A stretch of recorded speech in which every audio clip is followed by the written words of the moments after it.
Taolar һәм таулар мәсьәләсендә генә бер-ике сүз әйтеп китәсебез килә. Бүгенге көндә галимнәребез дә нәрсәне ачыклады. Таулар булмаса иде, әгәр дә җирдә җир нишләр иде? Җир тотырлыклы булмас иде. Селкенер иде, җир тетрәүләр күбрәк булыр иде, инде бәлкем тагы да зуррак катастрофалар булыр иде. Тауның төзелешенә игътибар итеп галимнәребез нәрсәне ачыклады? Тау өскә ничек менгән булса, аска да кадак урынына төшеп, кадак ролен үтә инде безнеңчә әйткәндә. Шуңа күрә Аллаһ Тәгалә монда да әйтә, селкенми торган итеп. Ягъни шушы тауны җирне селкетмәскә бер сәбәп итеп яратты. Һәм инде беләбез, шул диңгез турында төше белән тозу суның диңгезнең дип әйтгәндә тоташып, үзара катышмавын шулай ишеткәнебез бар.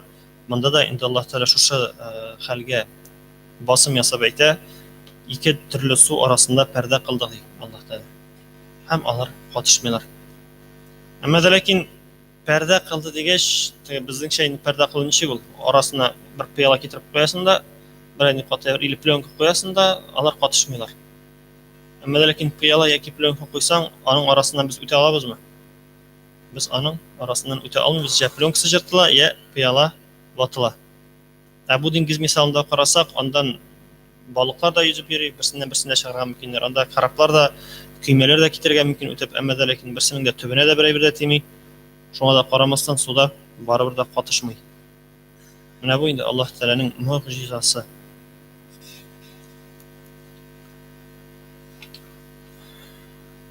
Дәвам итеп Аллаһ Тәгалә әйтә, шул Кырмыска сүрәсендә: "Стәгъуҙу биллаһ, әммән юҗибул муттарра иза да'аһу ва юкшифус су'a ва ядж'алуkum хулафа'ал ард. أإله مع الله قليلا ما تذكرون."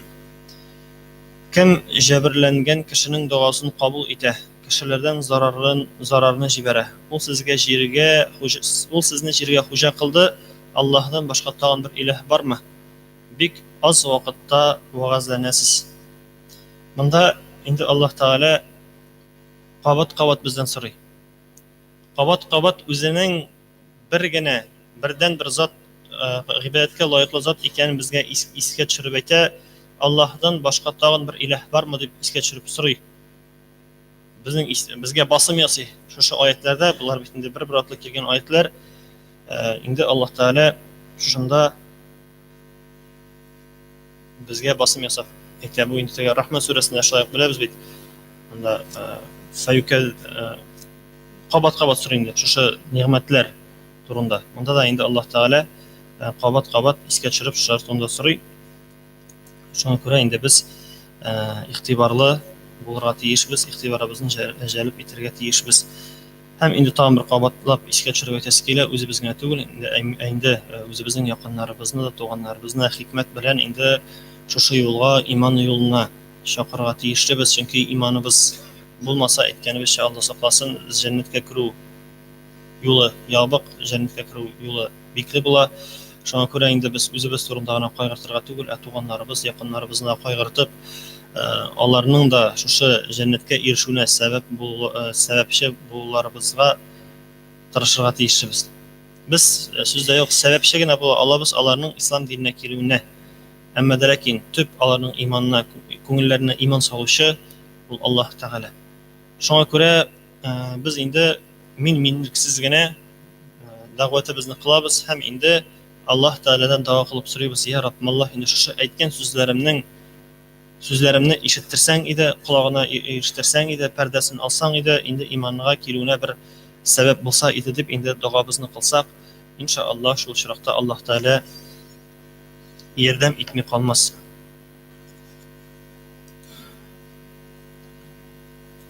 Дәвам итеп Аллаһ Тәгалә шул Кырмыска сүрәсендә әйтә: "Стәгъуҙу биллаһ, أَمَّنْ يَهْدِيكُمْ فِي ظُلُمَاتِ الْبِرِّ وَالْبَحْرِ وَمَنْ يُرْسِلُ الرِّيَاحَ بُشْرًا بَيْنَ يَدَيْ رَحْمَتِهِ أَإِلَٰهٌ مَعَ اللَّهِ تَعَالَى اللَّهُ عَمَّا يُشْرِكُونَ."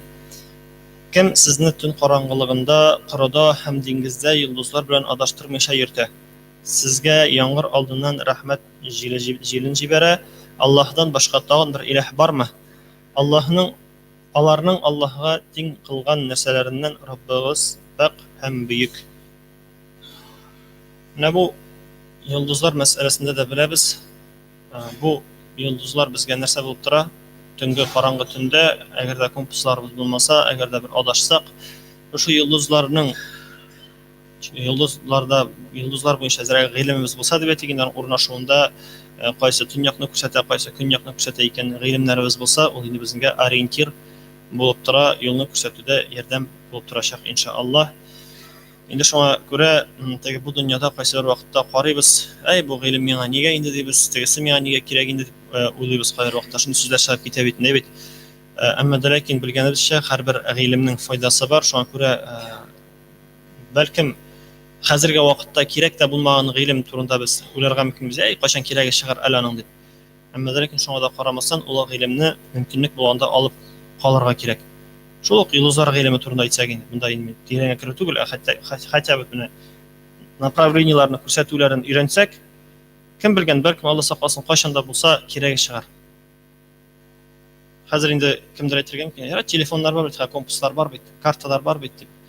Әмма дә ләкин һаман да бәлкем телефонның ватылар, бәлкем зарядкасы бетәр, бәлкем нәрсә, барыбер да табигый мәсьәләдә Аллаһ Тәгаләнең безгә өйрәткән нәрсәләре буенча инде без юлларыбызны табарга да өйрәнергә тиешбез иншааллах. Инде җәмәгать безнең әкренләп мәчетебезнең өске зал әкренләп тулып килә.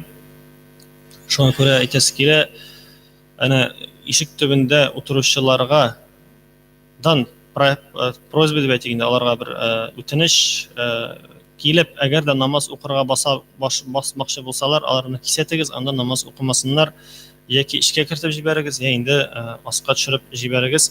Анда ишек төбендә баскыч карашында намаз укуны тыярга кирәк иншааллах, чөнки кешеләр йөри, алдыннан да йөришәкләр, шуңа күрә инде игътибарлы булыйк.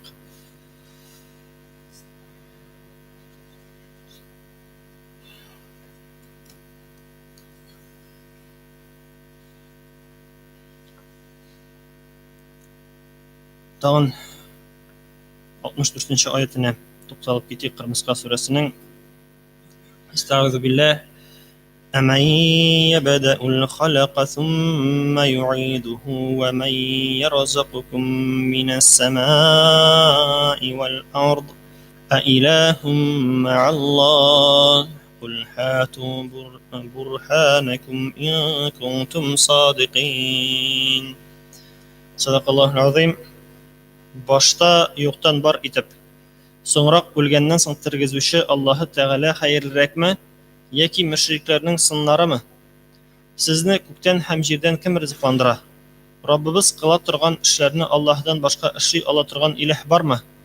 Әгәр янә бер илаһ бар дигән сүзегез дөрес булса, дәлилегезне китерегез. Бүгенге көндә төрле илаһларны уйлап чыгаручылар, төрле илаһкә табынучылар, алар җитәрлек сүздә юк. Алар күп. Әмма дә ләкин алар шушы илаһларның дип әйтгәндә куштарнак эчендә чын илаһ икәнлекләренә чынлыкта да бер дәлил дә китерә алмыйлар. Сорый башласаң, әйттеләр бит инде, яшь чактан ук әйтеп киләләр бит инде. Яки башка нәрсәләр. Шуңа күрә Аллаһ Тәгаләнең барлыгына, Аллаһ Тәгаләнең бердән бер зат икәнлегенә дәлил булып инде без беләбез. Коръән тора, Коръән аятлары һәм инде пәйгамбәребезнең хадисләре. Коръән буенча инде кат-кат сөйләшкәнебез бар, әйткәнебез бар. Коръәннең Аллаһ Тәгаләдән икәнлегенә безнең шигебез юк. Һәм шулай ук Коръәннең Аллаһтан түгел дип әйтүчеләрнең дәлилләре юк. Алар исбатлый алмыйлар үзләренең сүзләрен, бер дәлил дә китерә алмыйлар. Аллаһ Тәгалә исә Коръәндә безгә күп дәлилләр китергән, Коръәннең Аллаһ Тәгаләнең китабы икәнлегенә.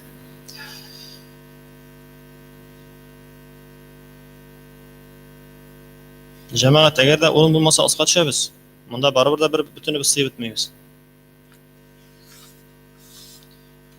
Һәм буш урыннарны җәмәгать әкренләп тутырып килик, уртадан башка. Урта урыннан калак, кырдагы урыннан тутырып килик, чөнки әйткәнебезчә безгә белергә кирәк бит. Күпме кеше сыячак, аннан соң инде калганнар аска төшә башлачак. буш урыннар күрсәк, әкренләп тутырып киләбез иншалла.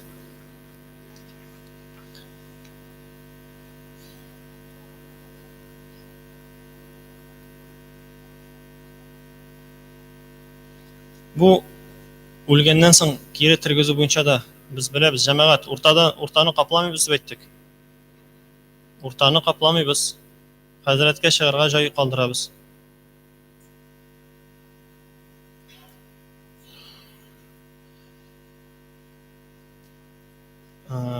Юктан бар кылучы яңадан тергезү буенча әйтеп китәсе килгән инде, яңадан Аллаһ Тәала безне бит үлгәннән соң тергезә. Шул мәсьәлә буенча инде Аллаһ Тәала пәйгамбәребездән сорагач, ышанмаучылар дип сорагач дип әйтик инде. Ышанмаучылар ничек инде без эшләр беткәч яңадан ул безне терелтсен дигәч, Аллаһ Тәала нәрсә дип җавап бирде? Сезне юктан бар кылучыга сезне яңадан тергезү бернидә булмый тормый. Шуңа күрә инде моны да беләбез, Аллаһ Тәала безне юктан бар кылды. Адәм галәйһиссәламны генә карасак та, мисал итеп, үзебезне дә карасак була, әмма дә ләкин әле алгарак китеп дип әйтик инде. Пәйгамбәрбезне мисал итеп карасак, туфрактан барлыкка китерде. Уйлап карагыз, туфрактан кеше барлыкка килде. Бүтән Аллаһ Тәаладан башка кайсы затның моңа көче җитә? Берсенең дә моңа көче җитми. Бары тик Аллаһ Тәаланың көче җитә. Инде бу нәрсәгә көче җитте икән Аллаһ Тәаланың, инде шушы черегән тәнне яңадан торгызу аңа инде берни түгел. Һәм Аллаһ Тәала безне ризыкландыручы, безгә ризык бирүче, монысын да инде без алдарак әйтеп киткән идек.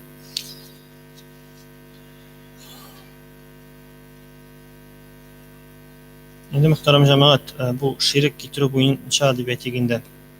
Аллаһ Тәаланың тагын бер аятын китереп китәм, монысын инде мәгънәсен укып китәм иншалла, чөнки вакытыбыз бетеп килә. Аузу биллаһи минәш шайтанир раҗим. Аллаһ Тәала үзенә тиңдәшлек кылуны гафу итми, тиңдәшлек кылудан башка гөнаһларны үзе теләгән кешегә гафу итәр. Бар кеше Аллаһка кемнедер, бер кеше Аллаһка кемнедер нәрсәнедер тиңдәш кылса, дөреслектә ул Аллаһка олы ялганны ифтира кылган була. Шуңа күрә инде менә моны алдаракта әйтеп киткән идек, Аллаһ Тәала тиңдәшлек кылуны гафу итми. Әгәр дә без бу дөньяда гафу үтенеп калмасак, бу дөньяда исән вакытыбызда әҗәлебез җиткәнче шын ихлас күңелдән Аллаһ Тәаладан гафу үтенеп, гафу сорамасак. Инде шу тиңдәш китергән хәлдә үлеп китсәк, Аллаһ сакласын. Инде Аллаһ Тәала үзе безне бу хәлдән сакласын. Ул вакытта инде урыныбыз бик мөшкилләрдән булу ихтимал. Һәм инде бу мәсьәлә буенча шуны әйтеп китәсе килә, тагын ширк китерү буенча ырым-шырымнарга, йолдызнамәләргә ышану да булырга тиеш түгел. Без мөэминнәр, без Аллаһка ышанабыз, Аллаһка тәвәккәлләп яшибез. Инде Аллаһ Тәала әйткән гыйлемнәрнең, әйткән сүзләрнең, насихатларның файдасын бирсә иде, мөхтәрәм җәмәгать, тагын бер кат кабатлап әйтәм, өстәге ва астагыларга дип әйтик, керүчеләргә һәм инде кергәннәргә, әгәр дә өстә урын беткән икән, инде мотор итеп кенә төшәбез аска.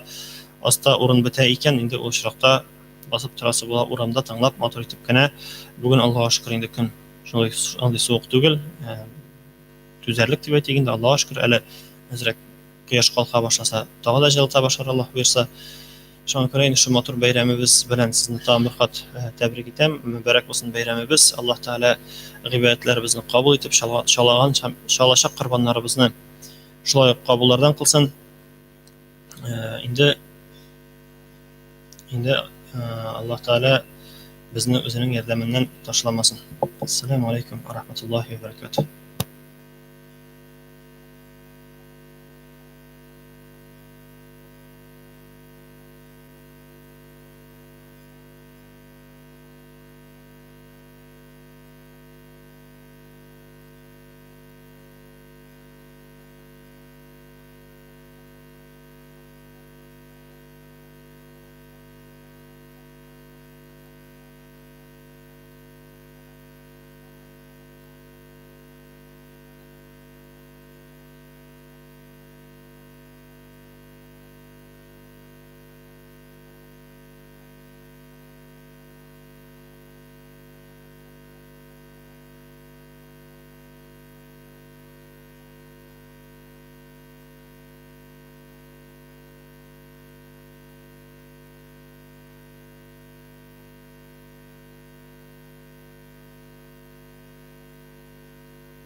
أعوذ بالله من الشيطان الرجيم. بسم الله الرحمن الرحيم. الحمد لله رب العالمين والصلاة والسلام على رسوله محمد وعلى آله وأصحابه أجمعين.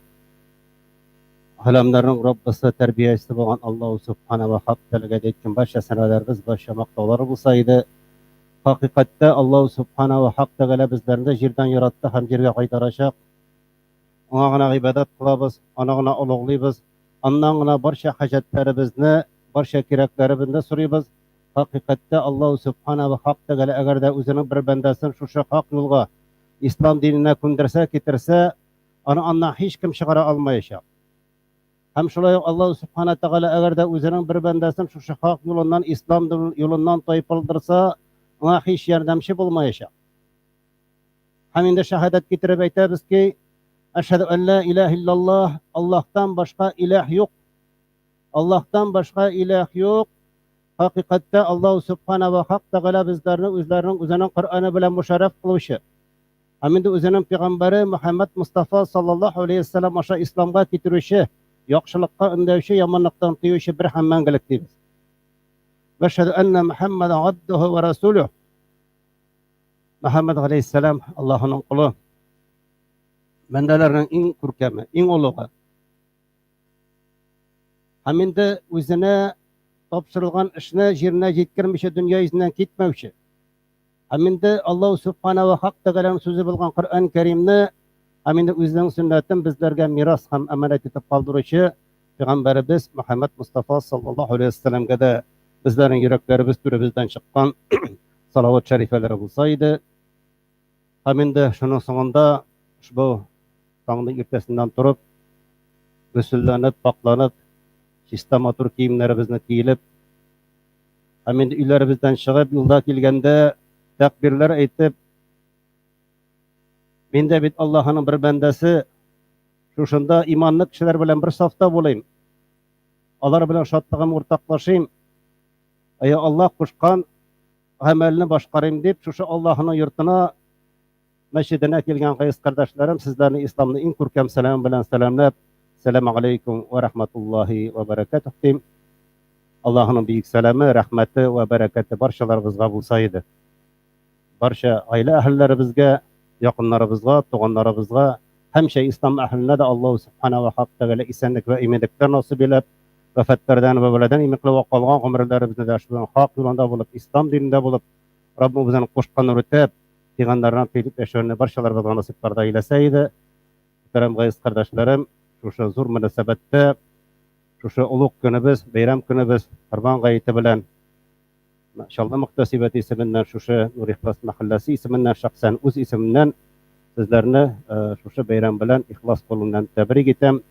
Allah Subhanahu Teala bu bayram günlerimizni mübareklerden kılsaydı. Şimdi elhamdülillah gayiz kardeşlerim, bugün bayram, jir yüzünün nindigine pişmağında bulmasın, bugün sükünde Müslümanlar Kurban gayetin, Kurban bayramını ötkürüyor. Kurban, indi ol mağlum bolgança, Arap fiili qaruba degen fiilden kile, anın mağanasında nersege bulsadır yakınayım, yakın bolu. Şulaytırıp indi Kurban ol nersegedir yakınayım, indi bizden fırsatta elbette Allah'ın rızalığını alı, Allah'a yakın bolu. Allah'a yakın bolu. Ama indi biz sizden bilen bilebiz, elbette Allah'a nerse yakın ayta degende, Kurban yakılayta mı, illa bizden ihlas takvalık mı? Allah'ın emrin ötev mü?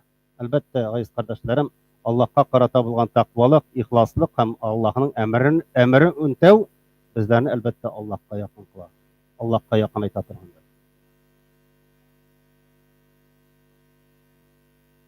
Şimdi bilgeni bir şey, gayiz kardeşlerim, biz şu turmuşta vakit şağına kelgenbiz, şu turmuşta yaşaybiz, hem indi bundan keteşek biz, şu turmuş vaktında Allah Subhanahu Teala bizlerge bir köp sınavlar verir. Hem indi şu sınavlar turunda da Peygamber sallallahu aleyhi ve sellem biz indi bilemiz ki tarihi şanaklarga qarab Allahu Subhanahu Teala bik köp peygamberlere bik köp sınavlar berdi. Şunun en köpün aytırga kerek İbrahim aleyhisselamga. Mana bizning Qurban ayetida, Qurban bayramida da İbrahim aleyhisselam bilan ulu İsmail aleyhisselamga kelib baylanadi. Albatta endi Allahu Subhanahu Teala İbrahim aleyhisselamga eng birinchi malı bilan sınadi. Malı bilan sınadi nechig etib? Her bir Allah deb aytgan kishiga o'zining boylig'idan ulashirga. Kim Allah deb aytsa, shunga o'zining boylig'idan ulashirga. Malın beriga. Ham endi bir vaqtlik keldi shunday vaqt İbrahim aleyhisselamning birer aybira qolmadi. Bütün bo'lgan boylig'ini berib bitirdi. O'zime yetmey, o'zim topdim, o'zime bo'lsin deb aytmadi. Allohning amrini o'tab, kim Allah deb aytdi, ularga bir sanada o'zining boylig'idan ulashdi. Ammo shuning barabarında shu sinovni tegishli darajada o'tgandan so'ng Alloh subhanahu taolo uni ortig'i bilan qaytarib berdi. Boylig'i. İkinci sınav İbrahim aleyhisselamga narsa bilan keldi, joni bilan keldi. Joni bilan siladi. Onun meclisi kardeşleri ana Allah'a ibadet kılgan için, Allah'a şakırgan için utqa tırga buldular. Zor ut yağıp, şuna bir joylanmak yülep, şunun bilan şunda atabız, eğer de özünün ilahinden bizmesen dediler. Allah'ını taşlamasan dediler. Şuşlayıp canı bilan sılaldı. Ama Allah'ını yaratuşu, Allah'ını doğru bendesi bulgan İbrahim aleyhisselam elbette indi Allah'ını sayladı elbette. Hem indi aytdi olarga da meni Allah'ım qutqaracak dedi. Seni nerse qutqaracak degach, seni har o'tqa tabız joni bo'lasan. Şunun bilan yo'q bo'lasan degach, meni Allah'ım qutqaracak, men Allah'tan bir qachonda bezmeyacakman dedi. Hem indi ana o'tqa irqqandan so'ng degan siz bilasizki, Alloh subhanahu taolo şu utni gül bakşağa aylandirdi. Bakşağa aylandirdi. Mana bu ikinci sınavı buldu. Hem de üçüncü sınavı ansa indi o'zining yaqini bilan. O'zining yaqini bilan, o'zining balası bilan sanadı. Endi İbrahim aleyhisselam ulu yaşta edi. Ama Allah subhanahu taala şu yaşta bulsa da ona bir balani berdi. Ulu İsmail idi. Hem de şu bala o'sib yetib bik itaatli bala buldu. Endi biraz o'sib yetgandan so'ng atisi tushunda ko'rdi, shu balasin qurban etirga Allohning amri kelgan. Tushunda ko'rdi. Lekin o'zining balasin bo'g'azlarga qo'shdi. Endi erta bilan endi İbrahim aleyhisselam turgandan so'ng o'zining balasini anlatdı, İsmail aleyhisselamga anlatdı. Ya balam, men dedi tushimda dedi Allah'ın emri erişti, seni qurban eterge, seni şalarga qo'shdi. Sen menga narsa deb aytasan dedi. Hamin narsa deb aytdi. Bala bo'lgan İsmail aleyhisselam قال يا أبت افعل ما تؤمر ستجدوني إن شاء الله من الصابرين. Ya etiyem, sana Allah nerse buyurgan olsa şunu işle. Meni sabır etuvchilardan topursin dedi. Bala. Allah Teala nerse buyurgan olsa şunu işle. Men bir sana sabır etecekmen, Allah'ın emrini o'ta dedi. Endi ma'lum ki, ular ikisi de Mina tağı etagine yöneldiler. Şunda barganda ularga şeytan keldi. İkisine de qutqu saldı. Birisine sen niyeti o'zining balаңы hayvan çalgan şekilde çalarga barasın. İkincisine aytdi, seni etiğin bit hayvan urna çalarga bara, konakka barmı deb İsmail aleyhisselam da aytdi. Ama ular ikisi de ana şeytan mağlum ekanini tanıp, ana taşlar atıp qo'ydilar. Mana bugungi kunda bizning endi Qurban g'ayiti kunlari bizim hojilar da mana shu o'rinlarda bo'lacaklar. Hem endi birinchi toshlarni jamaratda atashaqlar. Nechik İsmail aleyhisselam hem İbrahim aleyhisselam şeytanga toshni atib qo'ygan bo'lsalar, ular da shu shaq' ibodatni boshqarashaqlar. Tosh atoq ibodati. Инде Ибрахим алейхиссаламны Аллаһ субхана тагала баласын йөз түбән яттырып, муенына пычак салганчы санады, сынау астында тотты. Карагыз җәмәгать. Үзенең баласы, үзенең яныннан да артык күргән баласын инде муенына пычак салып, аңа ышкыды, әмма пычак үтмәде. Һәм Аллаһның исеме, Аллаһның сүзе яңгырады. Ибрахим, син сынаулы тиешле, син бу сынауны, авыр сынауны тиешле рәвештә үттең. Миңа кирәк түгел синең балаңның каны. Һәм инде шушы сынауны тиешле дәрәҗәдә үткән өчен Аллаһ субхана тагала Ибрахим алейхиссаламга җәннәттән бәрәнне ак тәкәне җибәрде. Һәм шушы малны чалырга боерды. Бәрәнне чалды. Менә шушы гыйбадәт безләргә бусы көнгә тикле килеп җитте. Без дә инде, гайыз кардәшләрем, Аллаһка чын ихласыбызны күрсәтеп, чын тақвалыгыбызны күрсәтеп, Аллаһның әмрен үтәп, үзебезнең байлыгыбыздан Аллаһ кушкан гамәлне үтибез, курбанны чалабыз. Һәм инде курбан чалу турында да беләсез ки, аят Кәүсәр сүрәсендә Бисмиллаһир-рахманир-рахим. Фасолли ли раббика ванхар. Раббың өчен намаз укы һәм курбан чал дигән әмер булды. Курбанны инде чалабыз. Әлбәттә, инде шушы чалган курбаннарыбыз белән ярлы, макташ, авыр хәлдә булган кардәшләребезне хөрмәтлибез. Менә бу ислам җәмәгать. Карагы, Рамазан аенда да без сезнең белән шулай бит. Рамазан ае буе ифтарлар үткәрдек, анда да ярлы макташларны искә алдык. Аларга ризыклар бирдек, аларны ифтарларда катнаштырдык. Аларга фитра садакаларыбызны бирдек, закатларыбызны бирдек, башка садакаларыбызны бирдек. Ай буена шушы әйттереп, ярлы макташларны шатландырдык. Һәм бу беренче бәйрәм гыйд көндәрендә дә шулай ук. Һәм инде бу бәйрәмебездә дә әлхәмдүлиллаһ, карагыз, шулай ук шушы чалган курбаннарыбызның итләре белән ярлы макташларны куандырабыз, шатландырабыз. Алар да шушы көннәрдә куансыннар, аларның да табаннарында булсын, алар да бәйрәм итсеннәр.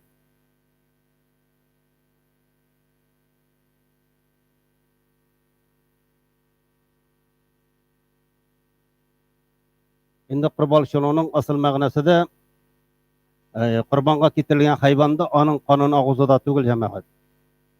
Аның итендә дә түгел. Безнең күндәллектә, безнең тақвалыкта, иткәнебезчә ихласлыкта. Һәм инде Коръәни Кәримдә дә бу турыда Аллаһ субхана тагала әйтә: Бисмиллаһир-рахманир-рахим. لا ينال الله لحومها ولا دماؤها ولكن يناله التقوى منكم كذلك سخرها لكم لتكبروا الله على ما هداكم وبشر المحسنين. Allah Teala çalgan kurbanlarınızın itleri de ve kanları da Allah'a erişmez. Lakin sizin Allah'a takvalık hem izzi amelleriniz erişedi.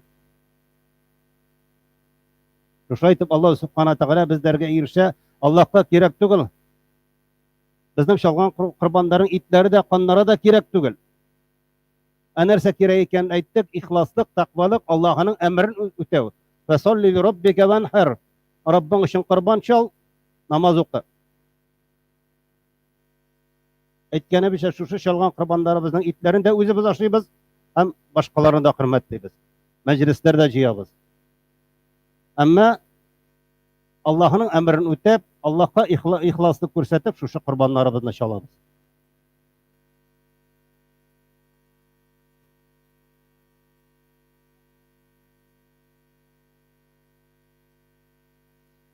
Kurban çalık bay kişilerge Аларның Аллаһ Тәала каршында да, мөселман өммәте каршында да билгеле бер бурычлары барлыгын искә төшерә. Кешенең инде мөмкинлекләргә ия булса, димәк аларны үз байлыгын арттыру өчен генә түгел, әгәр дә кешенең мөмкинлеге бар икән, ул байлыкны арттыру гына түгел, шушы байлыктан инде кешеләргә мохтаҗ һәм фәкыйрьләрне кайгыртырга, бар кешеләргә яхшы мөнәсәбәттә булырга омтырга буйра Аллаһ Тәала. Әгәр дә Аллаһ Тәала инде байлыкны бирде икән, шушы байлыктан Аллаһ Тәала өлеш тә чыгарырга куша. Үзе биргән байлыктан Аллаһ Тәала өлеш чыгарга куша, фәкыйрьләргә һәм мохтаҗларны искәртергә куша. Алар белән яхшы мөнәсәбәттә булырга буйра Аллаһ Тәала. Һәм инде Коръән-и Кәримдә дә Аллаһ Тәала әйтә: Бисмиллаһир-рахманир-рахим. Вa'будуллаһа ва ла тушрику биһи шай'ан. وبالوالدين إحسانا وذي القربى واليتامى والمساكين ولا جار ذي القربى ولا جار الجنوب ولا جار الجنوب وصاحبا بالجنب وابن السبيل وما ملكت أيمانكم إن الله لا يحب من كان مختالا فخورا. الله تعالى Allah'ın üzerine ihlastan ibadet kılığız. Şirk getirmegen halde. Mena bir nesene de tengdaş kılmağız diye Allah Teala aytdı. Mena gına ibadet kılığız. Ondan soň eti enileringizge izgilik kılığız. İkinci orunga koyup aytdı Allah Teala eti enileringizge iyilik kılığız, izgilik kılığız. Onlarni taşlamagız, onlarni rençitmegiz. Onlar sizne qaragan şekilde siz belki vaqtda siz de onlarni qaragız. Hatta ufta deb aytmagiz. Allah sizlari. Ham yaqin qardoshlarga, tuğanlarınızga iyilik qılığız. Tuğanlarınız bilan arağızda üzmegiz, agar da Allah Teala bilan arağızda üzesigiz kelmese. Qardosh bo'lgan kurslarga ham qardosh bo'lmagan kurslarga. Kurslarimiz bir har birimizning. Onlar bizge kardeş de bulurga mümkün, kardeş bulmaganlara da Müslüman bulurga mümkün, Müslüman bulmazsa bütünlüğü kafir bulurga mümkün. Ama unutmayık, bir qaşanda onlar bizden kurşibіз, onların bizim üstümüzde hakkımız var. Hatta kafirinin de. O senin kurşun, onun hakkın hakla. Onlar bilen her vakitte adil bul. Hem şolayık seferde yat yoldaşlarga, tanış bulmagan seferçilerge, hem tanış bulgan özügizge kelgen yolçularga, konaklarga, kollarıgızga izgilik itigiz. Kollarıgızga da izgilik itigiz. Tekabirlerini maqtanışılan Allah Teala elbette süymeyip, Allah Teala bizlerge bilgirte yamagat. Buna bu İslam cemaat. Peygamberimiz Muhammed sallallahu aleyhi ve sellem yuqqagını aytmadi. Kurşisi aç bulganda toq bulgan kişi bizden tugul. Kurşisi aç bulgan, o'zi toq bulgan bizden tugul. Yoki bizning kurşimiz aç bo'la turib biz toq bo'luv musulmonlik belgisi tugul. İkinci bir hadisinde de Peygamber sallallahu aleyhi ve sellem aytdi: O'zi toq bo'lib kurşisi aç bulup yoklarga yattan kişini men anlamayım deydi. Neçe gitip kurşun aç bula turup yatıp yoklarga mümkün. Mana bu kurşu hakkı yamağı. Kurşular bizim tuğanlarımızga da yakınırak. Biz onlarni günne neçe tapır ko'ramiz. Tuğanlarına ottasına bir ko'rasinmi? 2 kunga bir manda. Bir oyga birmi?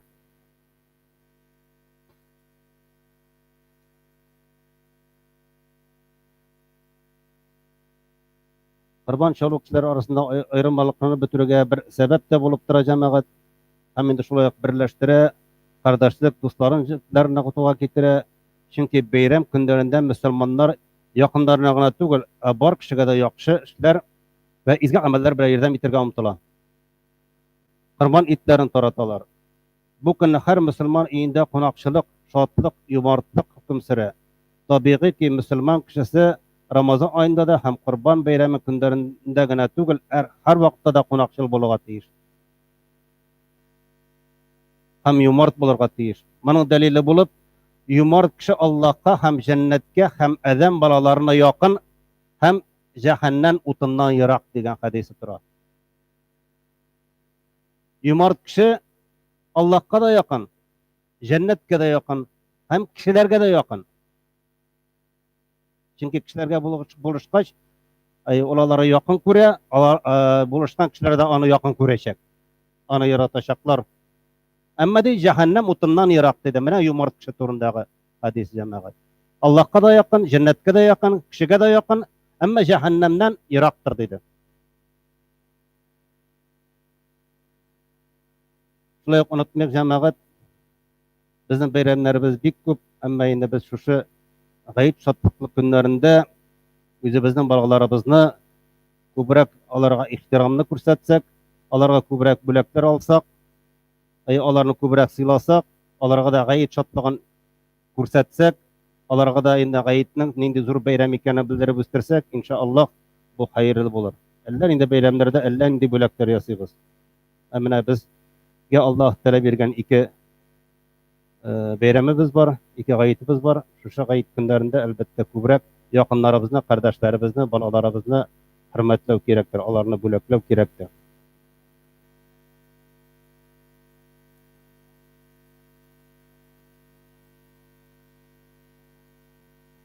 Bir hadisinde Peygamber sallallahu aleyhi ve sellem tübəyindəki sözləri getirirlər. Soran kişilerden de en naşarı kurban şalov onun üstünde durup kurban çalmagan kişi. Soran kişiler var. Ama soran kişilerden de en soranı kim dedi? Şol kimnin üstünde kurban şalov bola durup kurban çalmay.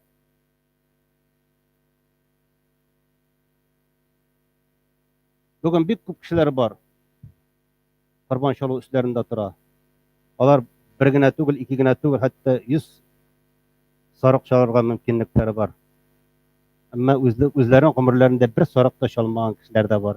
Hem şu sıfatta özlerini öyle Müslüman deyip de yürüyorlar. Kurban çaldım mı deysem, kaysadır bir yılını çalgan idim. Özünün üstünde kurban çalu deyişliginde anlamıyorlar hatta kayırlar.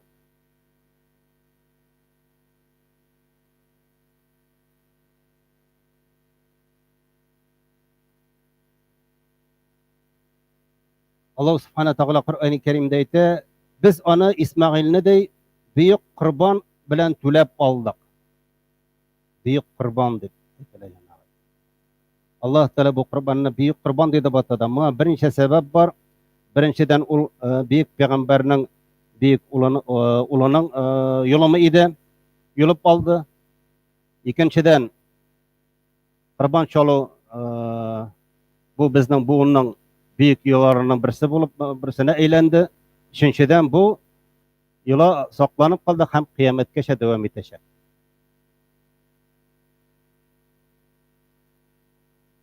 İbrahim Aleyhisselam Allah Teala nıklığın hem doğruluğun tekşiriye koşkan barlık avusarlarının namus bilen ötep başkardı. Hemin Allah Teala aldığında Allah'ın şın dostuna eğlendi. Habibi buldu. Allah'ın şın dostuna eğlendi.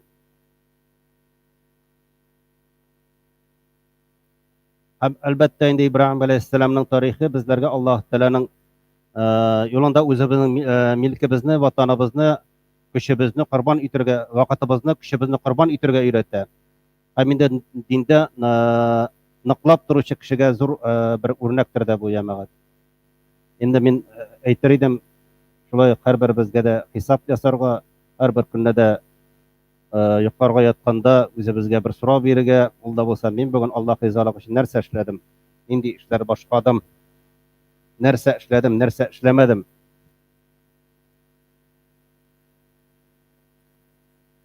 Mana jamoat biz mana ko'ramiz, mana shu Qurban ham O'roza g'ayitlarini uzdirganda o'sha bayram namozlarini bir ko'p qardoshlarimiz kelib,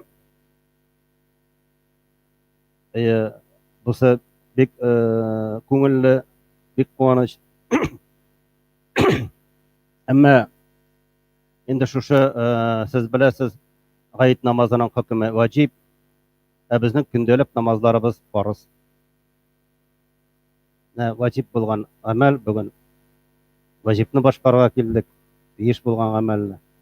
Ammo bor qadg'i teyish bo'lgani farz, o'sha kundalik namozlarimiz. Hali men aytmayman juma namozi qilganda, ansa tag'inda biyigir. Hamida Abu Hanifa hazratlari deydi, farz bilan vacib orasi ko'k bilan yer orasi kabi deydi. Vacib bilan farz. Инде башка төрле әйткәндә, көндәлек 5 тапкыр җыела торган фарыз намазы Аллаһ каршында гаит намазыннан күпкә кадерлерәк. Хәтта менә бу без гаит намазларын кадерле күрсәк тә, әмма көндәлек башкара торган намазлар күпкә кадерлерәк һәм кыйммәтлерәк. Җир белән күк арасы. Шуңа күрә дә сезләрне чакырам, вайыз кардәшләрем, намазга басырга һәм намазларга, мәчетләргә йөрүгә. Инде гел дә мөмкинлегегез булмаса, җомгага килергә. Чөнки җомга турында, җомгага чакыруны ишетсәгез, Аллаһ Тәгалә әйтә, җомга азанын ишетсәгез, җомга чакыруны ишетсәгез, эшләрегезне калдырыгыз ди. Эшләрегезне калдырыгыз, җомгага килегез.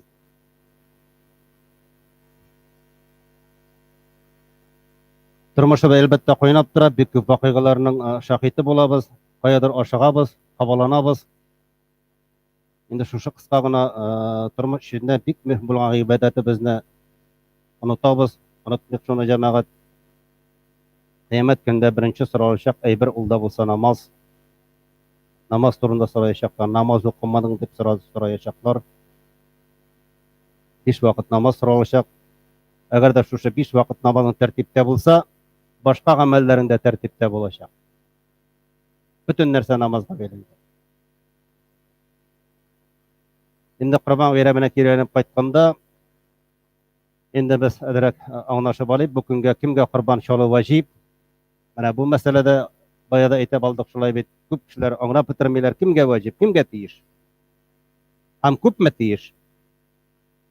Иң беренче корбан чалучы мөселман булу, акыллы булу, акыллы үз акылында булу, баликлыкка ирешү яки җинеси өлгергән булу, ирекле булу, төрмәдә һәм кул булмау, сәфәрдә булмау, сәфәрдә булган кешегә үстендә тормый, эшләсә хәерле, һәм мөмкинлеге булу.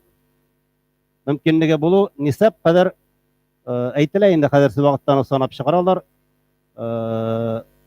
Ни өчен дигәндә, аптыраталар кайыр вакытта. Ничек билгеләргә сиңа, ничек белергә миңа тиешме юкмы икәнне? Без аны һәр елда әйтеп киләбез. Закатның да нисабын әйтеп киләбез шулай бит. Монда да инде ул закат нисабы кебек булмаса да, әмма аның нисабы әйтелә. Шушы Корбан гаете көннәрендә әгәр дә безнең артык 18500 дип әйтергә кирәк санап чыгарылган акчабыз бар икән, безнең үстебездә Корбан чалу ваҗиб булып тора. Менә шу теге закат шикелле аңа 1 ел хуҗа булырга кирәк түгел. Шушы Корбан гаете көннәрендә әгәр дә кесәбездә артык 18000 сум акча бар икән, безнең үстебездә Корбан чалу ваҗиб. Менә шуннан соң үзегез карагыз инде җәмәгать. Тиешме сезгә, тиеш түгелме? Үтәсең икән, саваплы буласың, үтәмәсәң икән, гынаһлы буласың. Чөнки Аллаһның әмрен үтәмәүче буласың.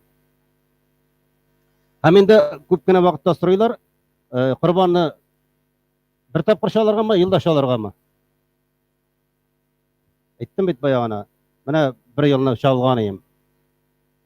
Мөмкинлеге булган кешегә һәр елны чалырга җәмәгать. Аны да беләсез. Әгәр дә мөмкинлеге бар икән, менә шу нисап күләмендәге не бар икән, аның байлыгы җитәрле икән, елда чалырга. Елда. Үз гомеренә бер тапкыр чалдым да, битте түгел. Теге аны хаҗга ошаталар. Хаҗ үз гомерен бер тапкыр үтәсәң, үстеңнән төшә фарыз гамәл.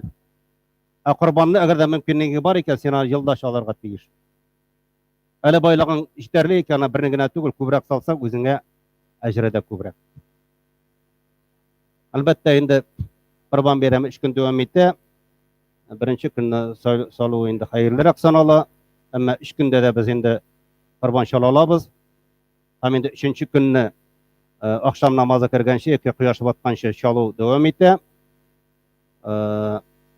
Төнне инде чалу мәкрух санала. Әгәр дә яктыртылган урын булса, якты булса, анда да ул вакытта да чалырга мөмкин. Чөнки караңгыда инде тиешле рәвештә башкара алмыйсың. Шуңа күрә аны әйтелә инде мәкрух дип.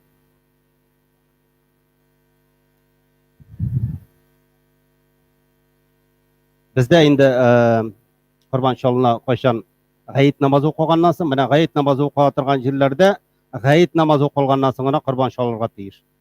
Әгәр дә гайет намазы икеләп корбан чалына икән, ул корбаннан китми, ит кенә була. Ә инде гайет намазы укылмаганнар да анда инде кояш чыкканнан соң, яки менә Мәккәләрдә һәм намаз укылмаган авылларда булса, алар инде шул таң белән кояш күренгәннән соң чала башларга мөмкин. Ә бездә гайет укыла торган җирләрдә әлбәттә менә шу гайет намазы укыганнан соң, әле без гайет намазын укымадык. Шуңа күрә без әйттек тә инде сәгать 6-нан соң, чөнки сәгать 6-га Аллаһ насыйп итсә, без инде барыбер да гайет намазын укыган булачакбыз иншаллаһ.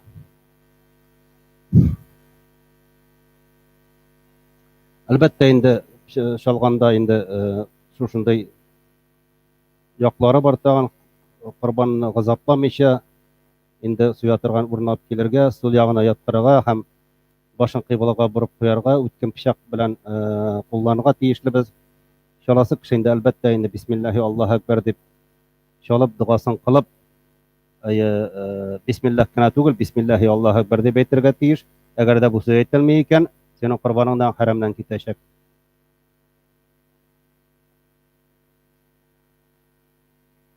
Хәрәм мәсьәләсе бүгенге көндә бик актуаль җәмәгать.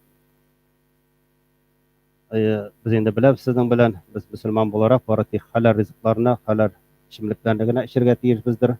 Аллаһ Тәала безгә шулай кушкан. Пәйгамбер саллаллаһу алейһи ва саллям әйтә бер хадисендә, хәрәм белән сугалган тәндә иманга урын юк ди. Менә җәмәгать күп кенә кешеләрнең әле иманга, ихласка, мәчеткә, намазга басалмавында шушы әйбер сәбәпле. Чөнки хәрәм керә, хәрәм ризык керә, хәрәм ичемлек керә, хәрәм кәсеп, хәләл, хәрәм кием, башкасы һәм башкасы. Пәйгамбер саллаллаһу алейһи ва саллям бер вәгазендә әйтә, чәчләре тузган, тузан белән капланган, сәфәрдә булган бер кеше турында кулларын күтәргән һәм әйтә дә, я Раббым дип Аллаһка мөрәҗәгать итә, әмма ашаган ризыгы, ичкән ризыгы, ашаган ризыгы һәм ичкән ичемлеге хәрәм, өстендәге киеме хәрәм, куллана торган әйберләре хәрәм булган. Аңа нинди җавап булсын ди. Әгәр дә хәрәм ризык, хәрәм ичемлек, хәрәм кием, хәрәм башкасы, хәрәм кәсеп икән, аның кулын күтәргән нинди мәгънә бар? Аңа нинди җавап булсын? Аңа бер җавап булмаячак. Шуңа күрә дә әйтә бит, хәрәм кирде икән, 40 көн дугабыз да кабул булмый, намазыбыз да кабул булмый.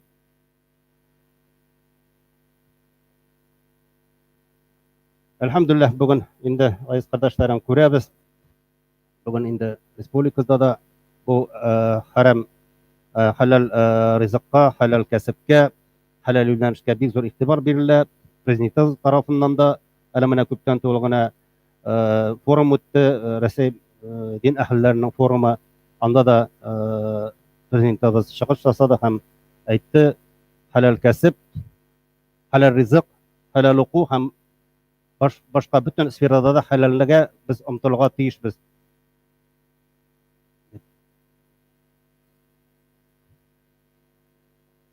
Чыннан да шулай җәмәгать, шуңа күрә менә без ирләр буларак безнең өстебездә тора, үзебезнең гаиләбезне хәләл белән тукландыру безнең өстебездә, чөнки Аллаһ Тәала каршында без җавап бирәчәкбез.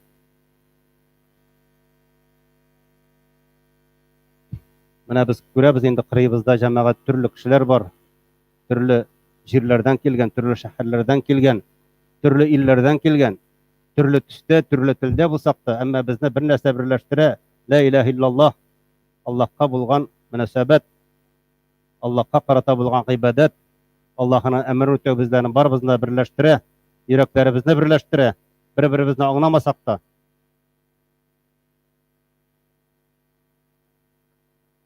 Аллаһ Тәала бу көндә инде безгә рухи шатлык һәм шәфәгатьлеген күрергә өчен күңелдән намаз укырга рөхсәт бирсә иде. Аллаһ Тәала да безнең корбаннарыбызны кабул итүне сорыйбыз. Инде Аллаһ Тәала күп итеп корбаннар чалып, инде корбаннарыбыз кабул булса иде. Чөнки Пәйгамбер саллаллаһу алейһи ва саллям әйтә, әгәр дә инде бәндә ихласы белән шу корбанны чалды икән, аның беренче тамчы каны җиргә төшкәнче Аллаһ Тәала ул кешенең гөнаһларын юк итә ди. Менә ихласлыкта, тәкъвалыкта җәмәгать. Аллаһ Тәала чалган корбаннарыбыз бәрабәренә гөнаһларыбызны пакласа иде. Аллаһ Тәаланың үсеп килүче яшь булуңга инде гыйлем, әхлак, намуслы итеп тәрбия кылырга, инде киләчәктә илебез алар кулына калачак. Иншаллах, алар инде илебезгә, динебезгә киләчәктә хәерле хезмәт итүче балалар булуга насыйпларда иләсә иде. Аллаһның рәхмәтенә, бәрәкәтенә ирешергә һәрберебезгә насыйп булсын җәмәгать. Йортларыбызга, малларыбызга Аллаһ Тәала бәрәкәт бирсә дә, ил көннәребезне Аллаһ Тәала тыныч кылса иде. Бәйрәмнәребезне тыныч кына, матур гына, бер-беребезне хөрмәт иткән рәвештә, барча туганнарыбызны, якыннарыбызны, әти-әниләребезне барлап, аларны инде дөньядан киткән булса дуга белән искә алыйк. Инде исәннәр икән, яннарына кайтыйк. Аларны шатландырыйк. Мәҗлесләрне үткәрик. Туганнарыбыз, якыннарыбызны, кардәшләребезне, күршеләребезне чакырыйк. Бердәмебезне тагын да ныгытыйк. Бер-беребезгә ярдәм итик. Мохтаҗларны, инде авыр хәлдә булганнарны онытмыйк. Алар өстебездә тора, безнең өстебездә тора. Аларга мөмкин кадәр булган ярдәмебезне күрсәтик. Чөнки Аллаһ Тәала шуны сорый бездән. Аллаһ Тәала байлыгын бирде икән, ул байлык турында сораячак. Кая куйдың, кемгә бирдең, нишләдең дип. Һәрбер тиен өчен сораячак. Шуңа күрә Аллаһ Тәала кушкан урыннарга тиешле булган ярдәмнәребезне күрсәтик. Инде Аллаһ Тәаладан сорыйбыз, иминлек белән, бәрәкәт белән, тынычлык белән шушы бәйрәмнәребезне үткәрергә. Бәйрәмнәребез мөбарәк булсын, гайз кардәшләр. Хәзер Аллаһ насыйп итсә, җәмәгать, намазга әзерләнәбез. Иншаллах, гаит намазы. Гаит намазы инде бераз гына аерыла, шулай бит, аны инде без һәр вакыт әйтеп киләбез. Башка намазлардан әз генә аерыла. Мин тагын бәләкәй генә исегезгә төшереп үтәм. Анда инде астагы залда да, урамда да кешеләр бар икән, инде әзерләнсеннәр. Анда келәмнәр бар, аларны җәйсеннәр. Иншаллах, сафлана башласалар да була. Әз генә шушы намазның тәртибен аңлатып китәм. Без инде иншаллах ният кылабыз, Гайдел Адха намазын үтәмәскә, гаит намазын үтәргә дип ният итәбез. Юнәлдем кыйбла тарафына, юдым ушбу имамга, Халисаның Аллаһ Тәгалә дип ниятләп намазга керәбез. Аннан соң сәна укыйбыз. Субханака Аллаһумма бихамдика ва табарaka ismuka ва тәгалә җаддука ва ла илаһа гайрук дигәннән соң без 3 тапкыр тәкбир алабыз. Шулай бит, менә шунда аермасы. Сәна укыганнан соң сәнаны бөтенебез дә эчтән укыйбыз. Анда инде имамга ияреп, анда ишеттерсә, иншаллах, 3 тапкыр кулларыбызны күтәреп тәкбир алачакбыз. Аннан соң инде имам кычкырып сүрәләр укый. Рукук, сәҗдә, икенче рәкъгатькә басабыз. Икенче рәкъгатьтә инде сүрә Фатиха һәм бер сүрә укыганнан соң рукук алдыннан без яңадан 3 тапкыр тәкбир алачакбыз. Кулларыбызны күтәреп, тәкбир алабыз. 4нче тәкбир белән без инде рукукка китеп, рукук, сәҗдә, шулай итеп сәлам биреп намазны тәмамлаячакбыз. Менә шундый тәртиптә була. Хәзер инде басабыз, сафланабыз, тигезләнәбез җәмәгать.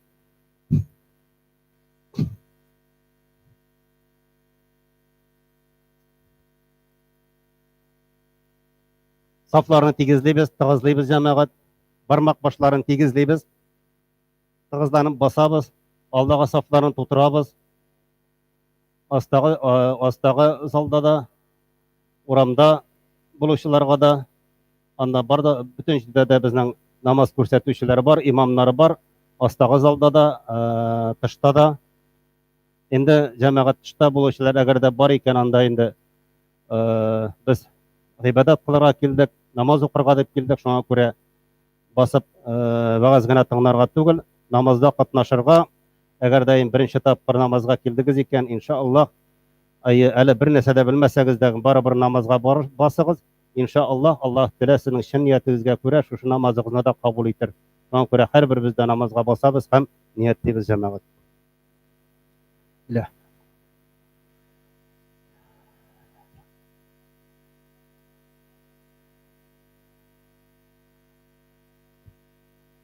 Allahu Ekber.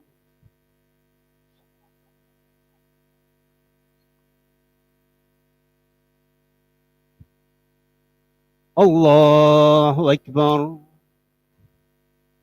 Allahu Ekber. Allahu Ekber. Elhamdülillahi Rabbil alemin.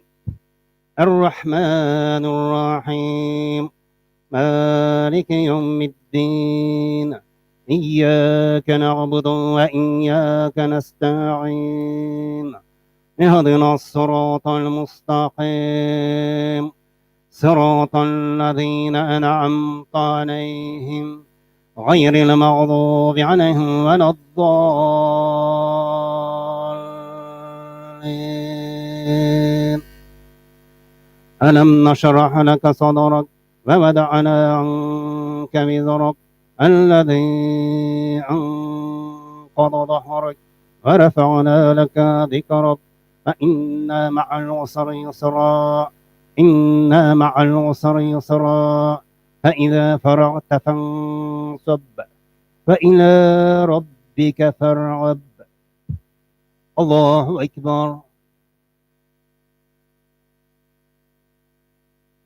سمع الله لمن حمده الله أكبر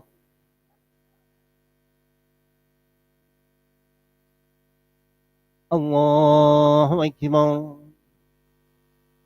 الله أكبر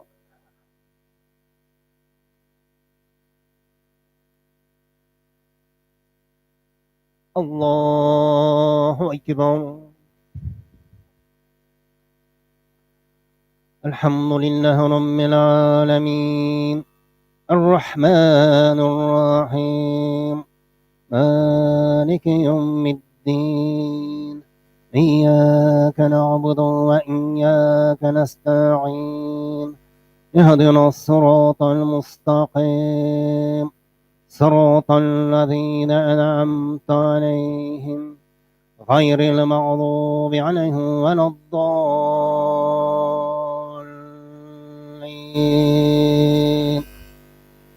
أرأيت الذي يكذب بالدين فذلك الذي يدع اليتيم ولا يعض على طعام المسكين فويل للمصلين الذين هم عن صلاتهم ساهون الذين هم يراءون ويمنعون الماعون الله أكبر الله أكبر الله أكبر الله أكبر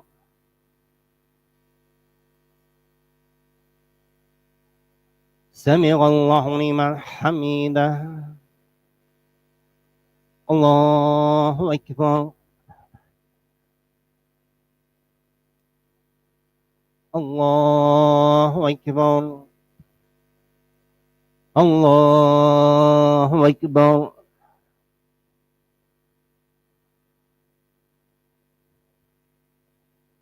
الله أكبر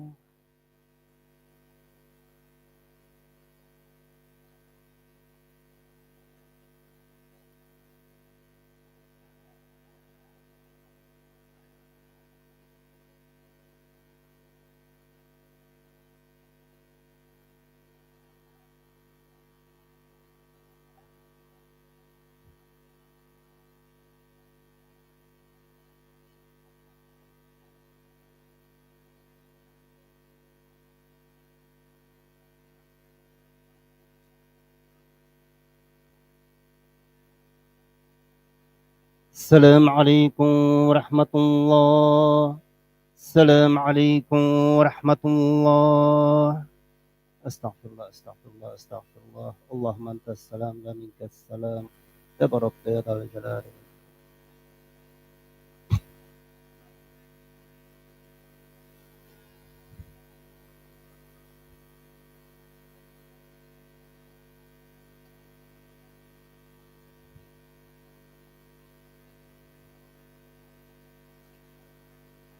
خطبة العيد والأضحى الله أكبر الله أكبر لا إله إلا الله والله أكبر الله أكبر أكبر ولله الحمد. سبحان من تقدس ذاته عن الشرك والزوال، ونطقت الأدلة بأوصاف الجلال والجمال. الله أكبر، الله أكبر، لا إله إلا الله، والله أكبر، الله أكبر ولله الحمد. سبحان من تحير في كنه ذاته العقول والأفهام، وعجز عن إدراك صفاته الراسخون الأعلام. الله أكبر، الله أكبر، لا إله إلا الله، والله أكبر، الله أكبر ولله الحمد. سبحان من أكرم عباده المؤمنين بالشهور والأيام الاتصال، فأوجب في هذه الأيام على الأغنياء الحج والطواف بالبيت المكرم عند الكبير المتعال. الله أكبر، الله أكبر، لا إله إلا الله، والله أكبر، الله أكبر ولله الحمد. نحمد الله الذي لم يتخذ صاحبة ولا وليدا ولم يكن له شريك في الملك ولم يكن له ولي من الذل وكبره تكبيرا. أشهد أن لا إله إلا الله وحده لا شريك له، وأشهد أن سيدنا محمد عبده ورسوله شفيع العصاة في اليوم الجزاء بأمر الله الكريم المتعال. صلى الله تعالى وسلم عليه وعلى آله وأصحابه الموصفين بالإحسان أخلاقه وأطياب الأحوال. يا أيها الناس اعلموا أن يومكم هذا يوم شريف وعيد لطيف للحوس والعظام، يوم عظيم قدره للأنام. عظيموا هذا اليوم بالأنعام والإحسان وإيصال الأرحام. إن الله تبارك وتعالى أوجب علينا نحرا بقوله وانحر، فأمر خليله بذبح الولاد الأشهار وأفدي بكبش من الجنة بواسطة الملاك المقرب. ولا يجوب على الفقير وعلى القول المقتبر الأبد نحو عن سباعات والطعن والمعز ولا واحد مجزئات ولا يزوز العجفاء والرجاء ومقطوعة الأذون والإلية والذي لا يمشي على منسك عند المذهب المعتبر. ضحوا عن أطياب أموالكم عظيمها امتثالا لأمر رسول الله مقرر، كما قال رسول الله صلى الله عليه وسلم: عظيموا ضحاياكم فإنها على صراط متايكم. فإن الله تعالى أوجب علينا تكبيرا تشريقي عاقب الفرض من فجر يوم عرفة إلا أخير أيام التشريق بقوله تعالى: فاذكروا الله في أيام معدودات. أعوذ بالله من الشيطان الرجيم. بسم الله الرحمن الرحيم. يا أيها الذين آمنوا اتقوا الله ولتنظر نفس ما قدمت لغد واتقوا الله إن الله خبير بما تعملون. بارك الله لنا ولكم في القرآن العظيم، ونفعنا وإياكم بالآيات والذكر الحكيم. فستغفر الله غفار لي ولكم ولسائر الجماعة المسلمين الحاضرين أجمعين. إنه هو الغفور الرحيم الجبار الكريم السميع العليم.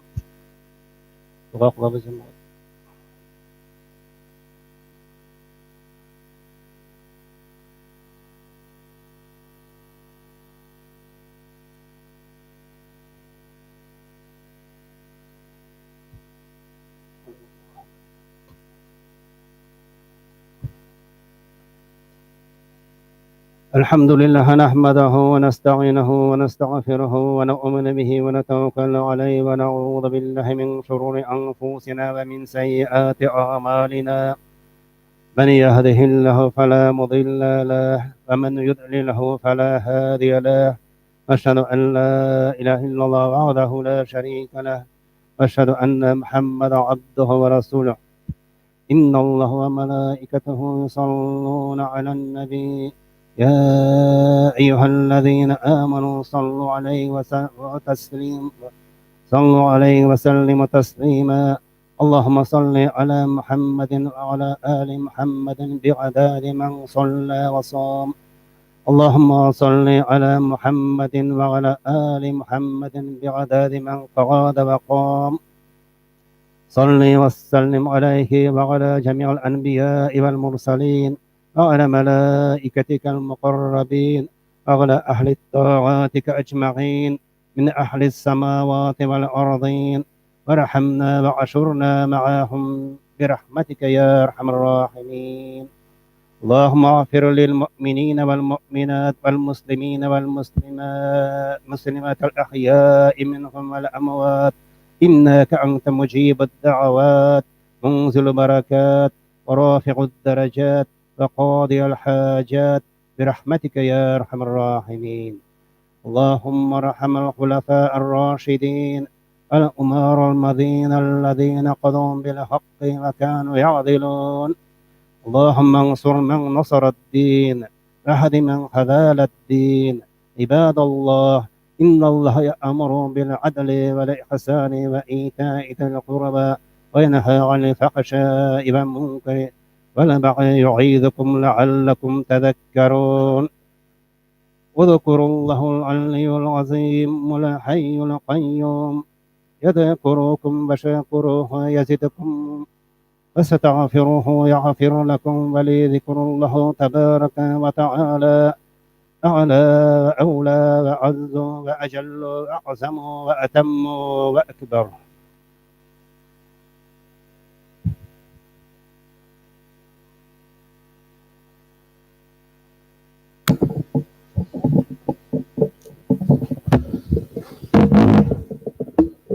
أعوذ بالله من الشيطان الرجيم. بسم الله الرحمن الرحيم. الحمد لله رب العالمين الرحمن الرحيم مالك يوم الدين. إياك نعبد وإياك نستعين. اهدنا الصراط المستقيم، صراط الذين أنعمت عليهم غير المغضوب عليهم ولا الضالين.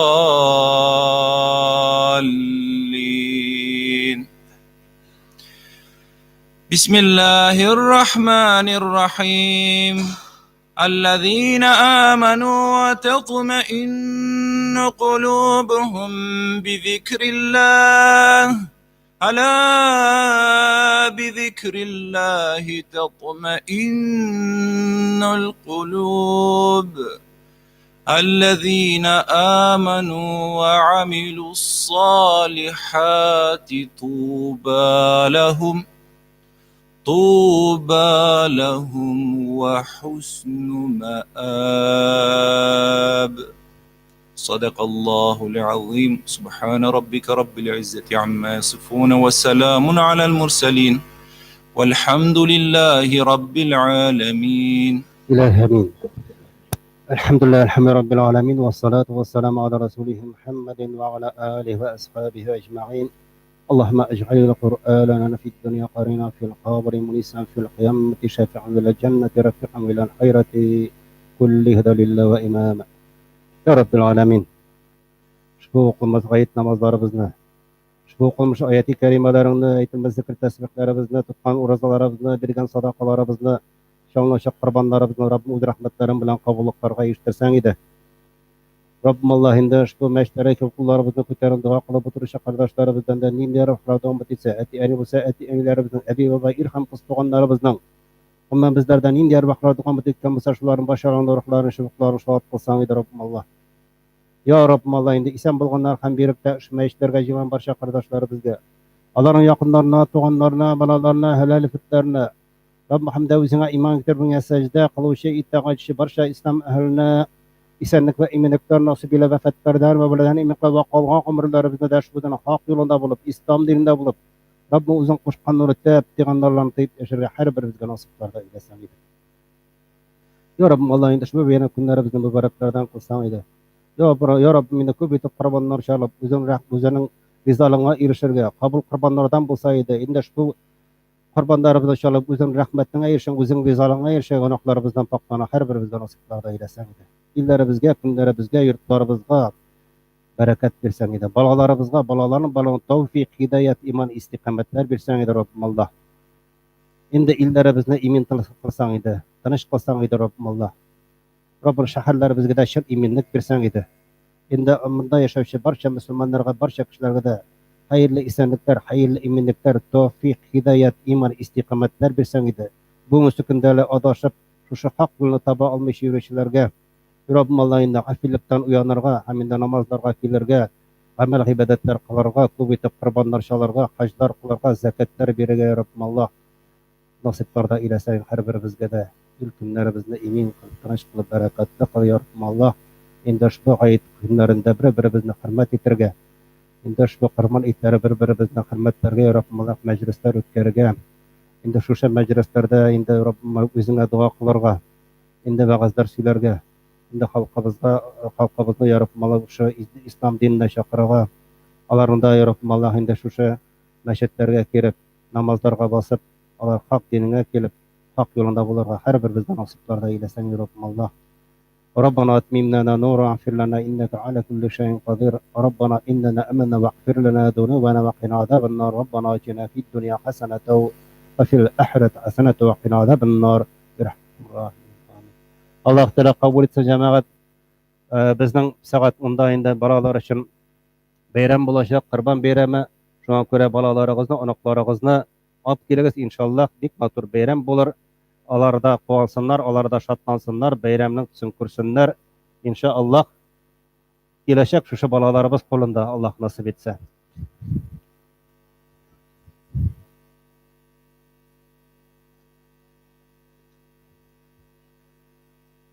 Davay. Selamat.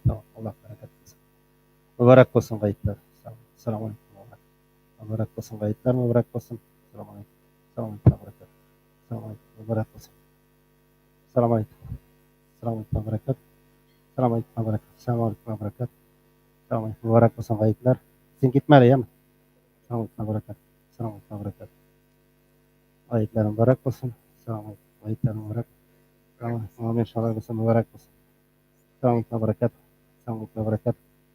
Mübarek olsun kayıtlar. Selamat. Mübarek olsun kayıtlar. Selamat. Kayıtlar mübarek olsun. Selamun aleyküm. Selamat. Bereket. Selamat. Bereket. Selamat. Mübarek. Rahmat. Selamat. Bereket. Aleyküm. Bereket. Rahmat. Bayram bilen mübarek olsun. Bayramlar mübarek olsun. Selamat. Bereket. Selamat. Bereket. Selamat. Bereket. Mübarek olsun bayramlar. Selamat. Bereket. Selamat. Bereket. Mübarek olsun bayramlar. Selamat. Bereket. Selamat. Bereket. Mübarek olsun bayramlar. Selamun aleyküm. Selamat. Bereket. Selamat. Bereket. Selamat. Bereket. Mübarek olsun bayramlar. Selamat. Bereket. Mübarek olsun bayramlar. Selamun aleyküm. Bereket. Selamun aleyküm. Selamat. Bereket. Selamat. Bereket. Selamat. Bereket. Selamat. Mübarek olsun. Ayetler mübarek olsun. Mübarek olsun ayetler. Selamun aleyküm. Mübarek olsun ayetler. Selamat. Bereket. Selamat. Bereket. Mübarek olsun ayetler.